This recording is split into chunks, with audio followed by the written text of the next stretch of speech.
Is there anything about your success that scares you? Yes, of course. Mr. Ivan Changio, the CEO of Navanti Holdings. Good afternoon, Mr. Navanti berinvestasi di bisnis yang I can't cancel their voice, but I will fill in myself as much as I can with another voice. How do you know which voice to listen to? This is what I discovered. One of the highlights that I've read would have been you being chased by people.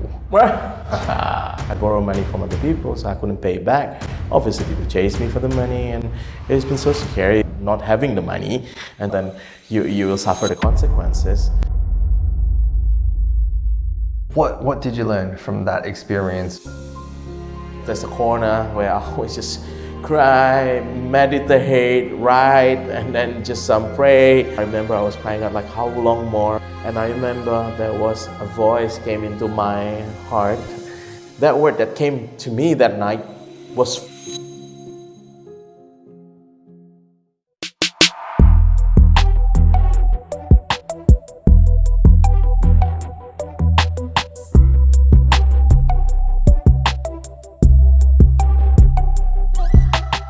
So Ivan, I've known you for several years. yes. But the audience might be meeting you for the very first time here today.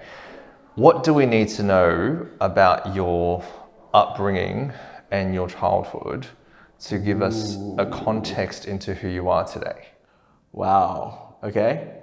When I was young, I think I would spend 50% of my life in the world of imaginations. And I'm not kidding you. Every time I'm in the car or every time I go with my parents, my dad to shopping center or everything, I would talk to myself. I was just there playing movie in my head as imagining whatever is gonna happen, whether it was superhero or demolishing this, or I would imagine a certain situation where you're in, there's gotta be a mission that you have to do. And my mom always asked me, what are you saying? What are you talking about? And I was just out there. And that's why my mom always quite worried when it's like she thinks that I'm not listening because I'm somewhere else. So that's something really interesting. So I would rate 50%, I think, of my time. Wow. On the bed, on the couch, at school as well. So you did school in primary school Jakarta, in Jakarta, Indonesia. yeah, from Indonesia. Yes. High school in Singapore. High school in Singapore, yes. High school in Singapore. I wanted to Japan or college in America, but it was destroyed, my plan.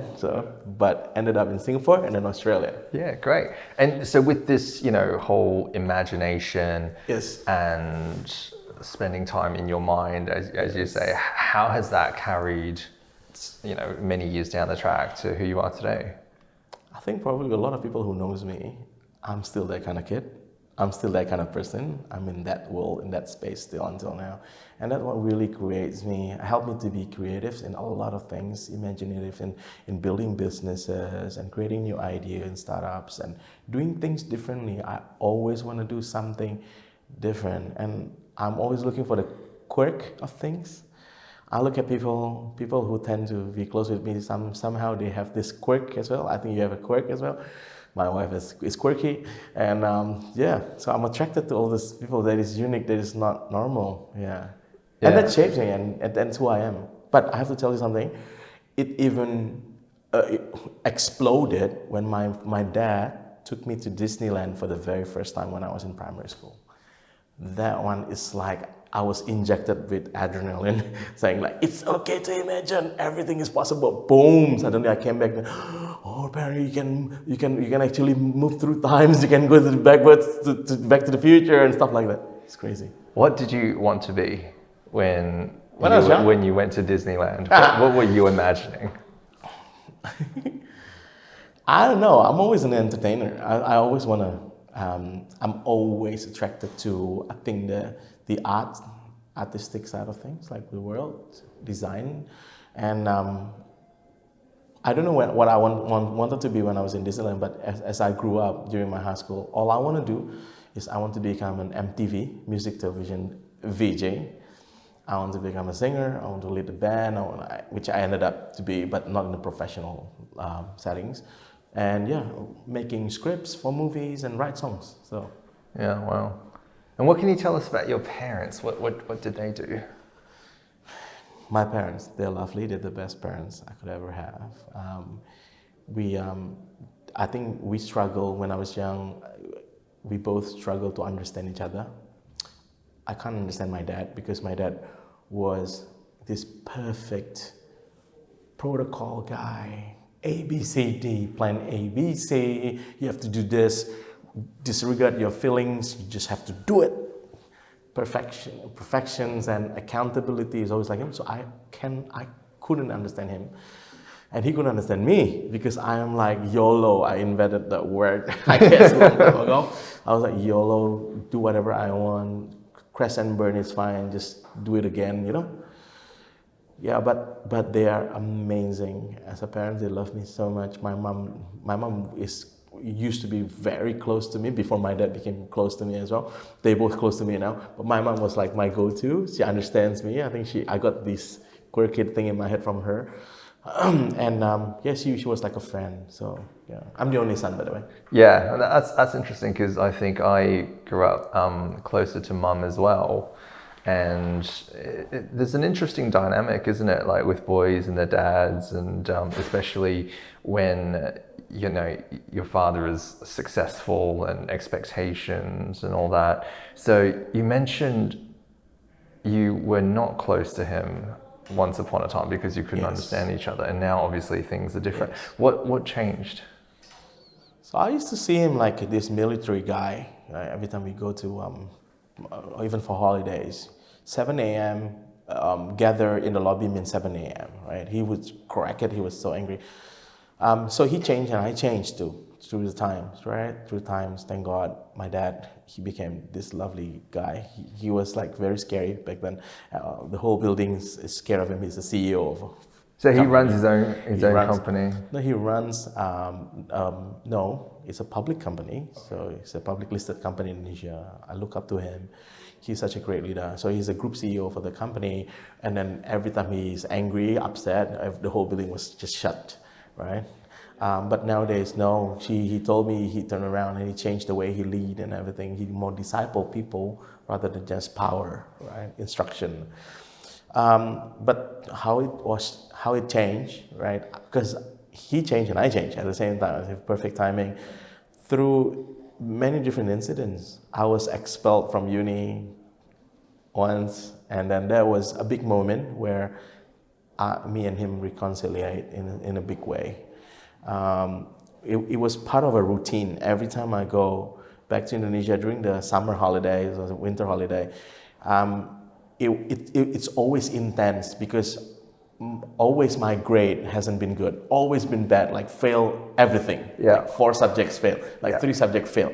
Right? It's almost like that. It's like a routine. And every time I go back to Indonesia, it's always like a fight. He's very upset to me. He grounded me in the house for the whole holiday. There were one or two times he did that. But the peak of the moment is when actually I got expelled. Wow. From university? From RMIT. Great. And that was a big moment because I was just in a band. I was just playing music. I was just writing. I was just this emo guy who doesn't care, and I just want to do this, right? And then I came back home, and I tell you that moment. That moment is the transition moment. So as I went home, I thought, this is dead. This is like, seriously, this is the end. He's gonna like call me out back to Indonesia. No more school, just work, whatever, and then no more. That's it. So I'm home, getting ready for that, and then in my room, I remember that the first night I'm gonna see him, I clear all my bedrooms, making sure there's nothing hard for him to throw me, because I know, just in case he's very upset, he's throwing my laptop or something, whatever. So I clear out my guitar and everything, lift out some cushions, and then he came to me and he said, like, Dodo, I heard what happened to you, and he said that I need to talk to you. So yes, and he came in.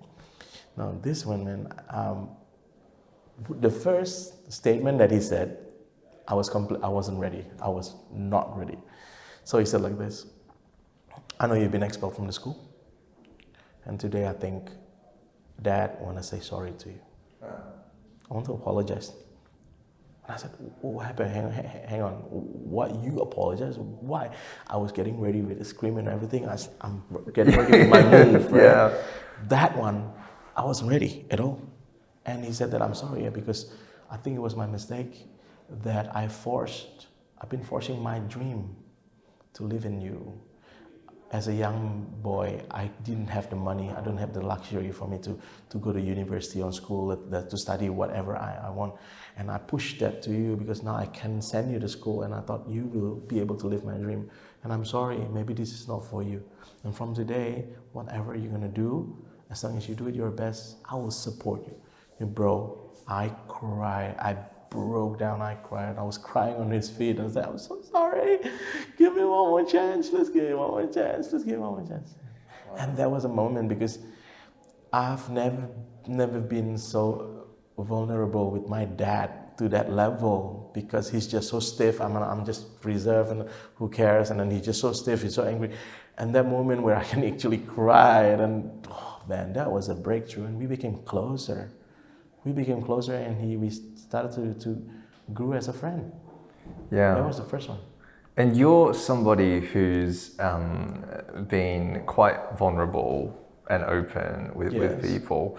Do you think that moment was something that shaped that in you? The moment when your dad opened up and decided to be vulnerable and apologize, did that create something in you? I think so, for sure. There was a definite milestone in my life. There was a big moment for me. And there are a lot of big moments like that is significant in shaping who I am right now and today. Obviously, yes. From that moment, I learned that being vulnerable doesn't have to be bad, and it actually turns out to be a blessing and to be good. Brought me good things.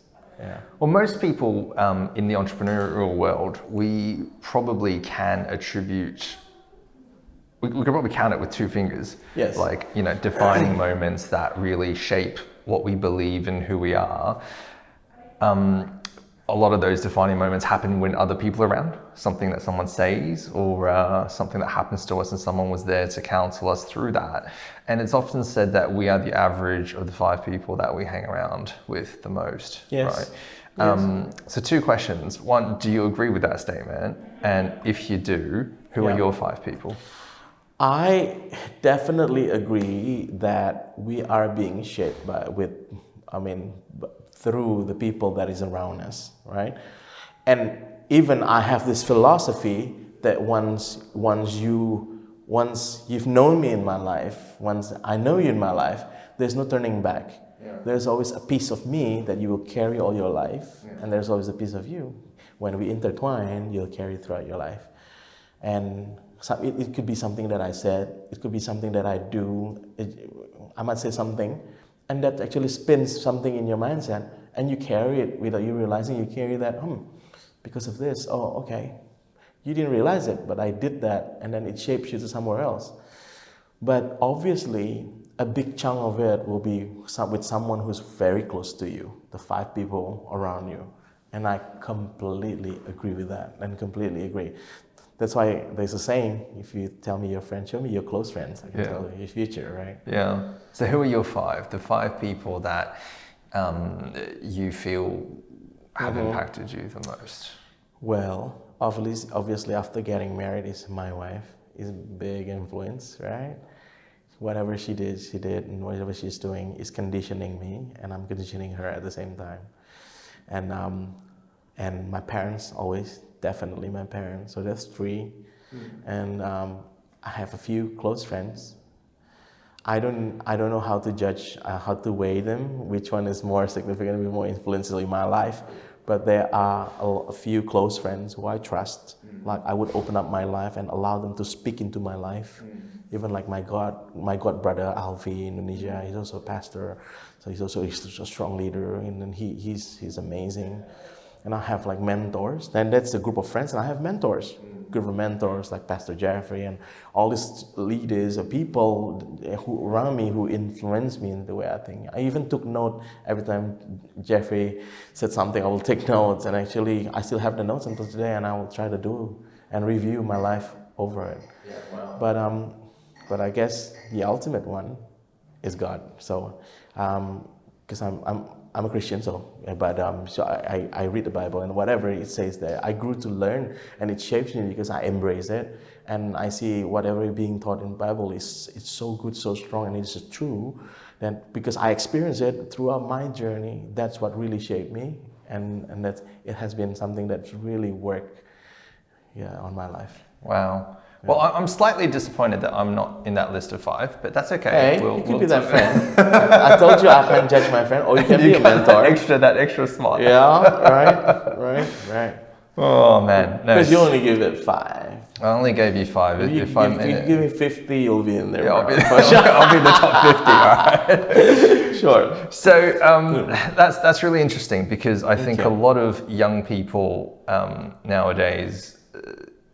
There is a pressure to be a certain way. There is a pressure to be liked and agreeable by everybody you encounter. And what you said there was almost took the words out of my mouth, which is you had 5 people that you allow to speak into your life. Of course. And everybody's got to have an opinion, which is fine, but these are the 5 that I'm going to allow their opinions to come through to me, and the people that you trust, and people that have your best interests at heart rather than their opinion, right? Would you say that that's something that's more young people need to develop? I think so. So I think we have to have that savviness or the wisdom to really choose which voice do you want to listen to, and that's so important because every single voice is trying to push you toward the directions. Every single voice, whether that's advertisement, the voice for advertisement, they try to push you to buy something, or even that's a voice of people trying to ruin you, or your haters in social media, that they try to push you towards a certain directions. And as much as you want to cancel their noise, sometimes you can't, right? But what I would do is I can't cancel their voice, but I will fill in myself as much as I can with another voice.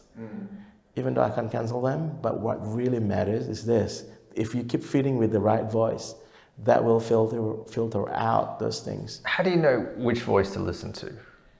Because if you have friends who have your best interest, and I've seen this happen a lot of times, friends who want the best for you, but it might not be the best advice. How do you filter it out? This is like, how do you see people's heart? It's not easy, right? But if you are being genuine to everyone, you will actually be a master to tell whether people are genuine to you or not. So the key is you have to be genuine to people. The more clouded you are, the harder you to distinguish whether people are actually being genuine to you.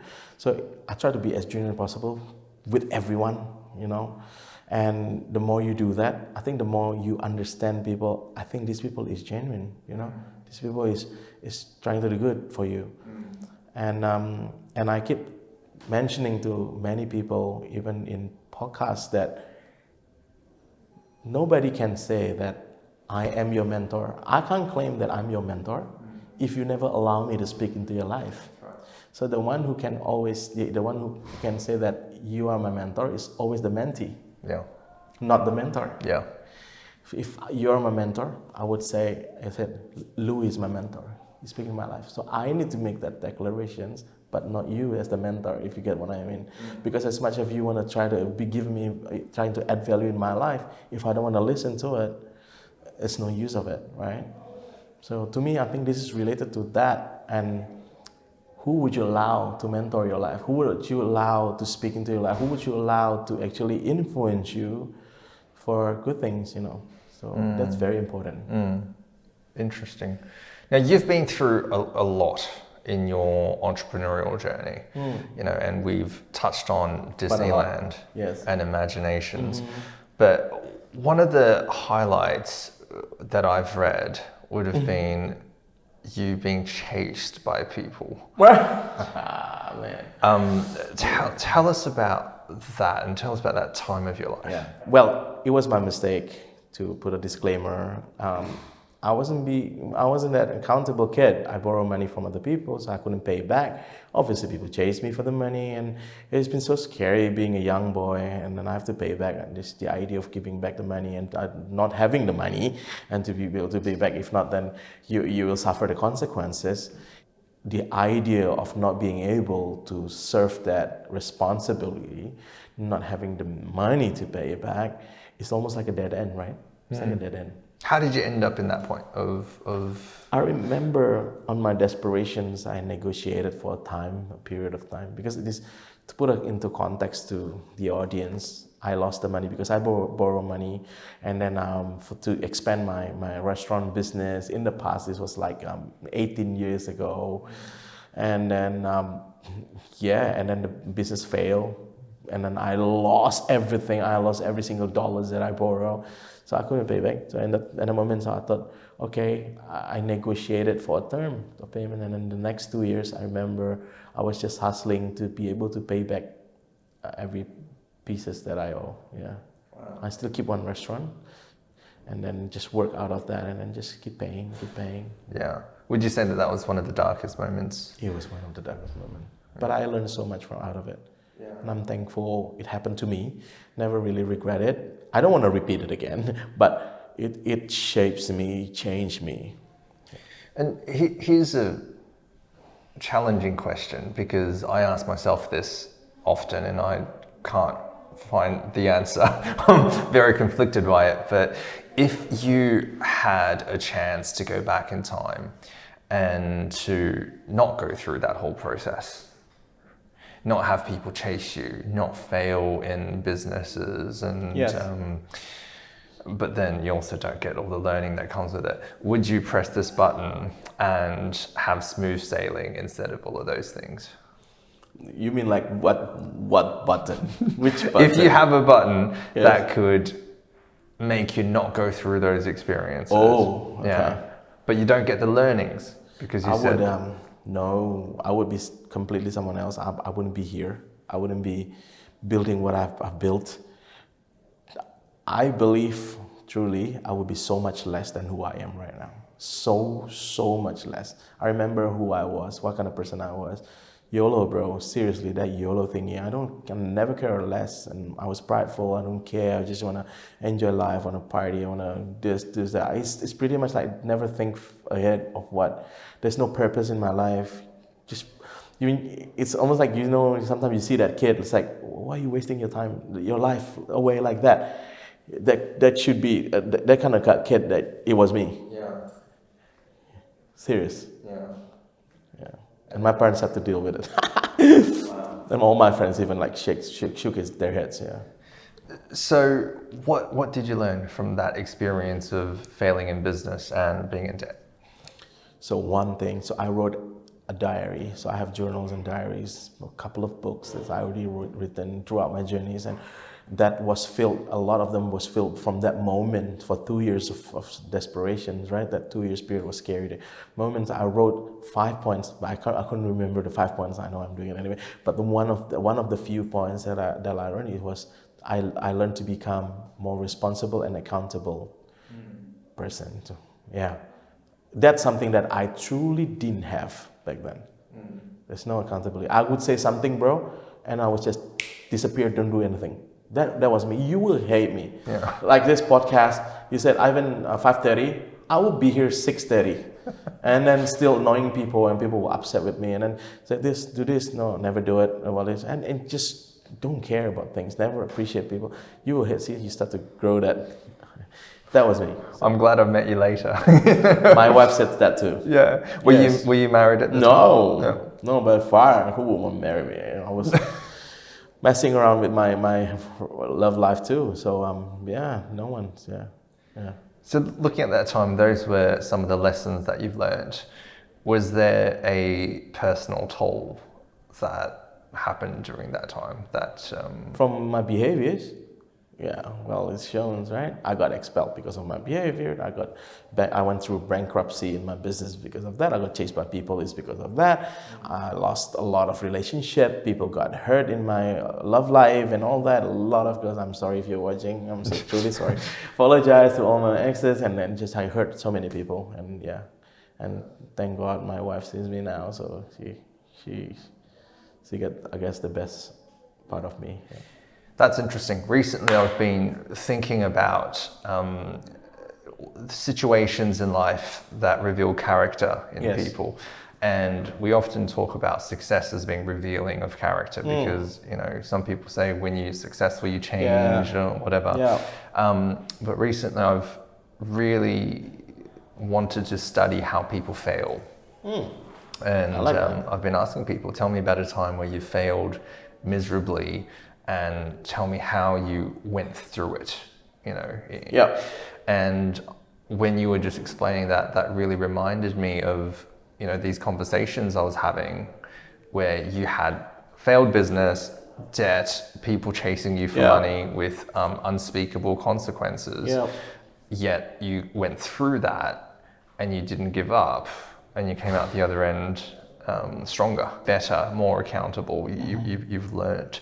So what happened after that? You paid off the debt, and then what happened? So that moment was special because it was a mix of scary at the same time, but also exciting because I almost like got a second chance. I got a second chance, a clean sheets for me to start with. Even though the sheets was tarnished for many years, a lot of my reputation was still sticks on me for many years. A lot of people still talk about me and don't want to do things with me. But then it was almost like a second chance. I can breathe again and I can start to redo my thing. And yeah, that was special. But I was quite worried and scared as well because I don't know what can I do. A lot of people would not try entrepreneurship again if they went through what you went through. Yes. Especially after you failed. You know, the advice I give a lot of people is you have to try first. If it doesn't work out, at least you know. There's no regrets, right? But you've tried, you failed, you've been in debt, you've been chased around. It wasn't a good experience. And yet you start again. Yeah. Once you've overcome all that, you pay back all your debt, you decide to jump right back into this deep pool that almost drowned you in the first place. Why did you do that? Well, to be completely honest, if I think back, sometimes I even wonder why would I do it again? But if I didn't do it, I wouldn't be here, right? I wouldn't be doing what I'm doing right now. But it's always been the dream. It's always been the dream, bro. The dream, and then that moment, even at my loss, I started to understand that there's purpose in my life. There's a vision. There's something that I'm actually almost like you can really sense that there's this purpose that I have to fulfill. There's things that people are waiting for me to change the world, to impact a lot of people. And I start to grow to believe that was my blessing because I got to understand, even though I was in my failure, going through my failure, but I understood that there was something special, even though I'm not that person yet, but I found my identity. Because you didn't know that when you didn't know. just were starting again. Yes, but I know the dream. Yeah. I know the dream that I'm destined to become someone. I know that I'm destined to not just become someone, but someone to impact other people's life and influence the world and change the world. Just like our vision right now, we change the world through entrepreneurship, one business at a time, one people at a time, right? And my holding company, Navanti Holdings vision, is also the same time we are an investment company. So our vision is to invest into businesses that change the world and founders that change the world. So, but it was a journey where I have to discover this dream and that purpose. And that moment, I was lucky and blessed because I found that purpose. And there was this one memento which is so significant that really pivot in my the way I think and my mindset. So there was this was a time where I within that 2 years paying off my debt, right? It's almost right at the end. And then there was another moment where I need to face that person again and face the reality again. I need to keep paying, keep pressuring myself to be able to pay. And then I was really scared. I was actually trembled, and I remember crying in my room. I always cry in my bedroom, and then there's a corner where I always just cry, meditate, write, and then just pray, and just try to survive. That was my corner of hustle, right? And then that moment, I remember I was crying out like, how more that I have to sustain this. And I remember there was a voice came into my heart. So I was reminded of my basketball coach, which is he was a good coach. He ended up coaching the junior national team for Jakarta, for Indonesia, and but I remember back then in my age, this basketball coach was so rough and he's so abusive. He would throw basketball to your head. He pulled my hair before. He slapped my face. He kicked me. He asked me to run. He asked me to push up for 50 straight. He's very abusive, right? But everybody's scared of him, and everybody give the best. And that word that came to me that night has a follow through. It says like this: like every single great athletes in this world, they require a great coach to take out the best out of you.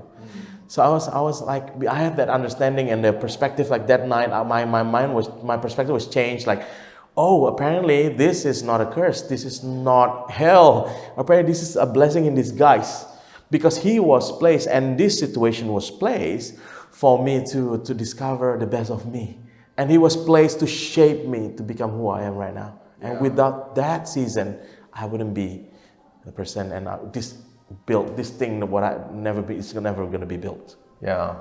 And that's, I guess, such a great definition of someone that's failed well, because we all go through experiences like this. You take risk, you will fail sometimes when you take risk. But the key is you learn from those lessons, and you allowed yourself to do that.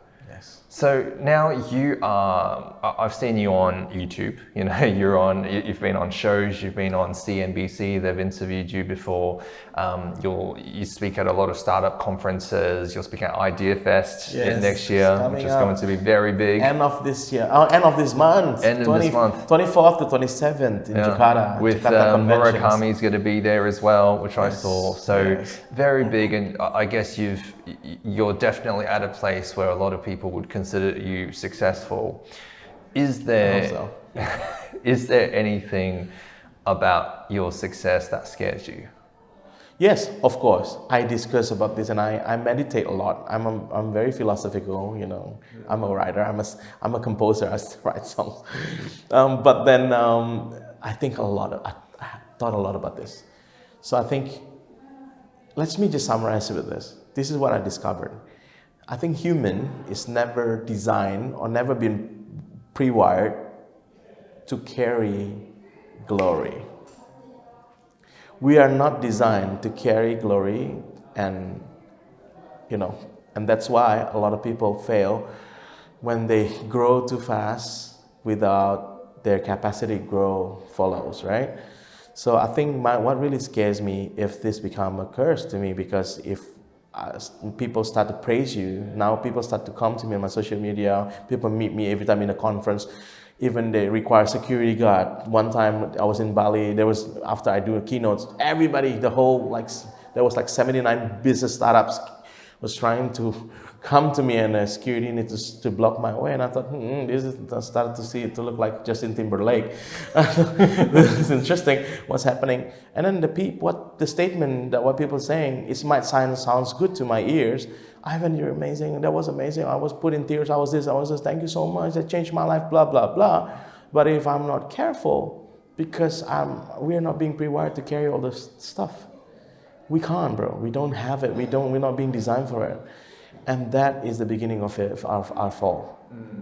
Pride is the beginning of every fall, right? Yeah. And that will influence me. That can become toxic to my life. Yeah. And I start to be really careful, and I start to think, what is required? How can people be glorified, or meaning not glorified, but meaning you excel to such a high level, big influence, the world influencers, making changes, but still having that himself, humbleness, character, attributes intact with him. And that's the biggest challenge, I think. Yeah. How do you do that? How do you become immune to the praises of people and stay humble when?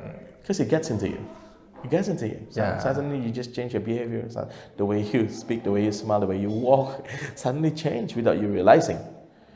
But yeah, that's the important to acknowledge where the glory, where the praises are for, right? I believe that everything that I have comes from the man up there who blesses me. So every night I try my best to spend time just to say thank you so much. What I've done, oh, today I experienced this, people, oh, I received this award today, oh, I did this keynote, blah, blah, blah. And I brought that in the eyes of the Creator, saying that, thank you so much, this is all because of you. Because I think how I challenge myself, if I fail to do that, if I fail to spend that half an hour or even 15 minutes, that means I was actually not being true when I say that, no, it's not me, I'm nothing, no. Actually inside of you like, it's me. And also by acknowledging your processes, I think the way I was processed, it's helped me a lot to be grounded, like who I was before, to keep reminding myself like who I was before, where I were before, and I couldn't be here, with my own strengths. It involved a lot of people, it involved you and 1,000 other people like yourself for me to be here. And that's literally, I'm saying that you understand what I'm saying, but you support my business a lot in my business, being investors and all that stuff. I couldn't be here without people like yourself. How would I claim that? And I think the word is this, gratitude and appreciation. How would you be able to appreciate your daily walk every day, the thing that you achieve, appreciate it from a really different perspective? Not like, oh, it was me, look how good I was. But just to remember, hey, who was involved in this? And people behind the scenes, who are they? And what the process take? And all the costs here and all that. I find the people who struggle the most with humility are the people that are the most insecure. So whenever something good has been done, they try to make that about them, so they feel better about themselves. I think a key to staying humble is actually to really understand your identity and who you are, and not having a need to be insecure. Yes. And that makes you able to then pass on the credit and the glory to other people, who just like you said, right? And I find a lot of times some of my biggest lessons in business have been on humility. Yes. And it's been super powerful. I agree. There's this one of my favorite songwriter is a young girl called Olivia Rodrigo. When she was interviewed, she said like one of the songs he wrote, like when people say bad thing about you, that you're not good enough, you're not this enough, you're not that enough, you're not enough. It's most of the time it's because they're insecure at the same time. Yeah. They're like that because they're so insecure in the inside. That's right. And that's true. Yeah. Hurt people, right? True. Yeah. True. So you were telling me about a time where people would rush to you after a keynote, and undoubtedly that's because of the fact that now you're an investor, you're a mentor, you're a coach, and we invest in companies together too. What do you look for as an investor in the next generation of startups? So if you have someone in the audience who's thinking of starting a company, they need to raise funds, what do you look for? I look for founders, a good founders trait is that we always invest in founders. That's our philosophy. It's always people behind the business. It's always the people behind the ideas, and then their characteristics, their integrity, and their grit, their whether they want to have impact in their life, whether they're purposeful. So our company is always drawn with their kind of founders. I think that's number one. And then the rest will follow through, like the business idea, the business model, and all that stuff. But yeah, perseverance and good character, people can get along. How do you know those things from just meeting them for the first time? No, we don't invest right in the first met. Okay. So we get to know, that's why we have roadmaps and pipelines, the way we do things. And the really early stage, we put them into our academy, and then from the academy it goes to our pre-accelerator, and from the pre-accelerator it goes to partnership with us in accelerator. And it's actually, we designed that to observe and get to know them, They're being put under microscope and all these things. So my team we can start to learn how to get along with them, whether we can get along with them, we do things with them. And that's part of the process, as part of the strategy for us to get to know them. Right. And we analyze their character. Right. And as part of this, you offer coaching as well, and you coach a lot of people. What is one of the hardest things to coach? Oh, well, the hardest thing is being teachable, because the moment I need to teach someone about being teachable, that means they're not teachable, and that's the end of it, bro. It's the hardest. If they're not teachable, if they're stuck on themselves, they think they're so good. I don't need, what are you talking about? Like, I'm so good. Prideful. That's it, bro. It's so hard to teach unteachable people to be teachable. That's hard. That was me in the past. Yeah. And that's why I need to be crushed. Would you say that that's the only way to learn, that you have to be crushed before you become teachable? Or? I think you have to learn the lessons, that's for sure. Yeah. You need to taste the bitterness of, the fruit of your being stubborn and all that. That's how I was at least taught and trained. And you can't teach that to someone, it's hard, can you? Yeah. Until they really experience and they're being crushed. That's why a lot of people, after they go to jail, they change because they're being crushed to the absolute bottom, and they lost everything. You know what I mean? And that actually changed people. Do you feel a lot of young founders tend to be crushed by things that wouldn't have crushed you? I'm trying to find a way to put it. What do you mean? Do you think there's a resilience problem with young entrepreneurs? Oh, well, I think the issue with the young generations is everything is instant, right? It's that speed. If I message you right now, you have to reply within minutes. If not, that means something wrong with you or something wrong with your phone. You're using an old phone or something. It's just the instant, like everything was done digitally, so fast. You just have to do this, the fastest internet, the fastest thing to do things, right? Everything was designed to be so efficient. And just if audience want to reflect this, for me to prove my point, imagine right now if all of you need to write a letter to communicate to someone across. Just imagine that, that's it. Write a letter, put a stamp on it, put an envelope, put a stamp on it, send it. Wait until they receive it, and then you need to wait until they read it, then they write something, and then they send it back, and then you open that in your mailbox. Can you imagine? No way, man. That will prove my point where our patience is become shortened so much by the... And what do we do about that? Well, we just need to, I guess, experience will actually teach you a lot. Experience. You need mentor, yeah, for sure.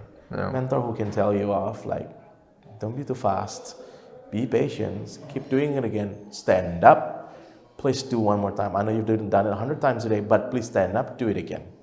Yeah.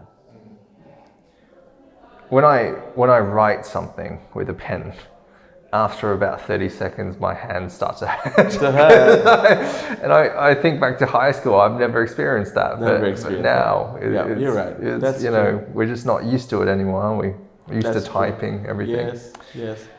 And looking to the future of your business, what's one thing that's really exciting for you? What do you look forward to the most? Is the vision, the final goal. And we're reaching small milestones every day, micro milestones, and we're reaching big milestones every now and then. And that's really excites me, because we know that we are closer and closer to the dream and the visions. And then just, that is very exciting.